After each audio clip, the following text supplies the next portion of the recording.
झारखंड में इस साल विधानसभा चुनाव होने वाले हैं, लेकिन चुनाव से पहले एनडीए बिखरता दिखाई दे रहा है। दरअसल एनडीए के सहयोगी दल उस पर सीटों को लेकर दबाव बना रहे हैं। सबसे पहले तो बिहार की पार्टियों ने बीजेपी की नींद उड़ा दी है।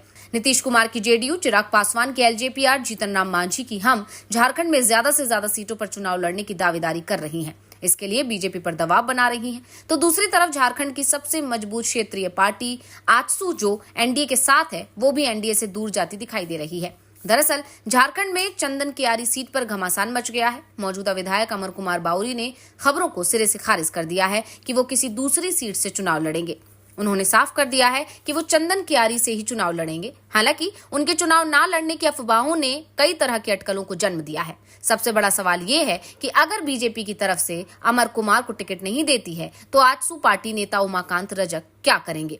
चंदन कियारी विधानसभा सीट पर एनडीए के अंदर क्या चल रहा है, ये समझने के लिए हमें 2019 के चुनावों पर नजर डालनी होगी। उस समय बीजेपी और आजसू के बीच गठबंधन टूट गया था। दोनों ने ही अपने अपने उम्मीदवार उतारे थे, लेकिन बाउरी बीजेपी के टिकट पर जीते थे, जबकि उमाकांत रजक दूसरे स्थान पर रहे थे।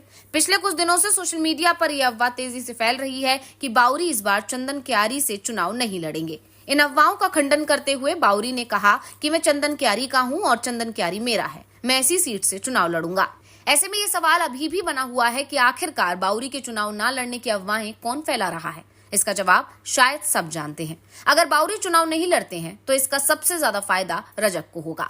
रजक 2009 में इसी सीट से जीतकर एनडीए सरकार में मंत्री भी रह चुके हैं, लेकिन 2014 और 2019 में उन्हें हार का सामना करना पड़ा।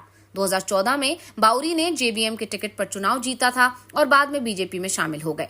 2024 आते आते वो बीजेपी के कद्दावर नेता बन चुके हैं। ऐसे में सवाल ये है कि क्या वो अपनी सुरक्षित सीट छोड़ने का जोखिम उठाएंगे। फिलहाल ये फैसला एनडीए को करना है कि वो चंदन कियारी से किससे चुनाव लड़ाती है। सूत्रों के मुताबिक बीजेपी ने अपने सहयोगी दल आजसू पार्टी को 9 सीटें दी हैं, जिसमें चंदन कियारी शामिल नहीं है।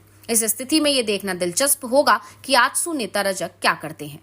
क्या वो दोस्ताना संघर्ष की अनुमति न मिलने पर निर्दलीय चुनाव लड़ेंगे या फिर कोई और रास्ता अपनाएंगे। हालांकि आजसू सुप्रीमो सुदेश महतो कई बार इस क्षेत्र का दौरा कर चुके हैं, जिससे अटकलें तेज हो गई हैं।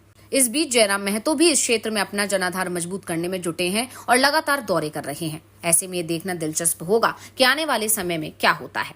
चुनावी मौसम में नेताओं के पाला बदलने की पुरानी परंपरा रही है, इसलिए ये कहना मुश्किल है कि कौन किसके साथ जाएगा। चंदन कियारी में इस बार कांटे की टक्कर होने की उम्मीद है।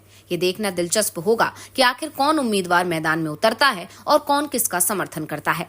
लेकिन ये तय माना जा रहा है कि इस बार झारखंड में बीजेपी की राह आसान होती नहीं दिखाई दे रही है। उसके लिए सबसे बड़ी चुनौती तो इंडिया गठबंधन की तरफ से मिलती दिखाई दे रही है और ऊपर से एनडीए के अंदर भी दरार बढ़ती जा रही है।